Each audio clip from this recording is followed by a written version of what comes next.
Welcome back to my channel. তো আজ আমি তোমাদের সাথে শেয়ার করব লিচুর পায়েসের রেসিপি। তোমরা কিন্তু ট্রাই করো, খুব ভালো হয় খেতে। যদি ভালো লাগে তো প্লিজ লাইক অ্যান্ড সাবস্ক্রাইব করতে ভুলো না, কমেন্টে কিন্তু জানিও। তো চলো দেখে নেওয়া যাক কী লাগছে।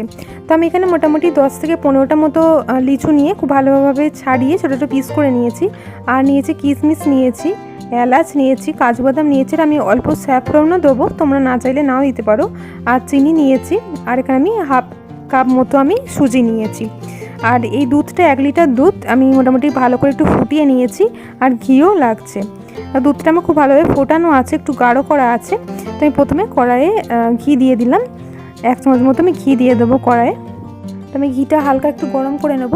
একটু গরম হয়ে গেলে আমি কাজু বাদাম আর কিশমিশগুলো ভেজে নেব। তো আমি কাজু বাদাম আর কিশমিশগুলো দিয়ে দিলাম। দিয়ে হালকা করে 1 থেকে 1 মিনিটের একটু কম হালকা ভেজে নেবো। ভেজে নিয়ে আমি তুলে নেব। ভালো লাগে, একটা সেন্ট আসে। তো আমি তুলে নিচ্ছি। তো আমি সেম কড়াইতেই আর ওই ঘিয়েতেই আমি সুজিটাও ভেজে নেব। তবে গ্যাসটা একদমই কম রাখতে হবে, একদমই বাড়ানো যাবে না, নাহলে সুজিটা পুড়ে যেতে পারে, লাল লাল হয়ে যাবে। তো একদম কম আছে আমি ঘিয়ের সাথে সুজিটা খুব ভালোভাবে ভেজে নিচ্ছি, হালকা হালকা করে ভেজে নিচ্ছি।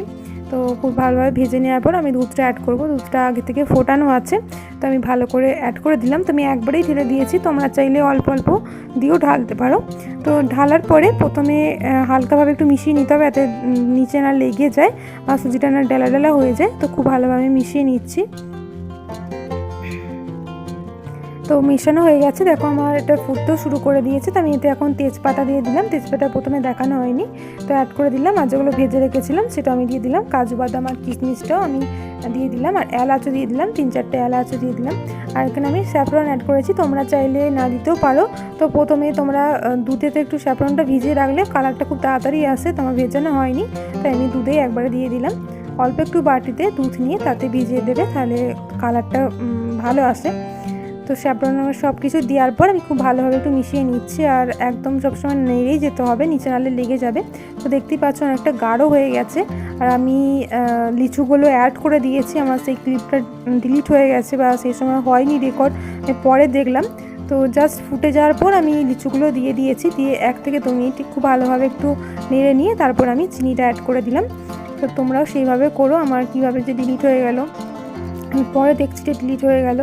তো আমি দেখো চিনিটা দেওয়ার পর একটুখানি গাঢ় থেকে একটু হালকা পাতলা হয়ে যাবে। আমি একটু হালকা 1 চিমটি নুন দিয়ে দিলাম।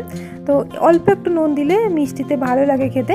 তো চিনিটা দেওয়ার পর একটুখানি পাতলা হয়ে যায়, কারণ চিনিটা যেহেতু গলে যায়, তো সেই জন্য। তো আমি আর একটু টেস্ট করে দেখলাম, তো চিনি একটু কম হয়েছিল বলে চিনি আবার দিয়ে দিলাম। তো তোমরা নিজেদের স্বাদ অনুসারে চিনি দিও।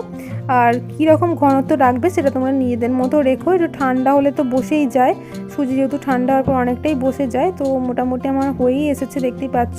তো আমি বেশি আর গাঢ় করছি না, কেননা ঠান্ডা হওয়ার পরও বসে যাবে। আমি একটু পাতলা পাতলাই রাখছি। আর সেই জন্য মোটামুটি হয়েই গেছে। তো আমি এবার গ্যাসটা অফ করে দিলাম। তো আমার পুরো রেডি হয়ে গেছে। আমি একটু বাদে দেখাচ্ছি কেমন লাগছে। দেখো মোটামুটি এটা আমার 1 থেকে 2 ঘন্টা বাদে, 1 থেকে 2 ঘন্টা বাদে আমি তোমাদের দেখাচ্ছি। দেখো এটা অনেকটাই বসে গেছে, কিন্তু একদম যে খুব যে বসে গেছে তা না, মোটামুটি ঠিকই আছে। তো আমার এইরকমই ভালো লাগে। তো পুরো রেডি হয়ে গেল। দেখো লিচুর পায়েস, তোমরা কিন্তু এইভাবে চাইলে ট্রাই করতে পারো বাড়িতে। এই সময় লিচুও পাওয়া যায় গরমকালে।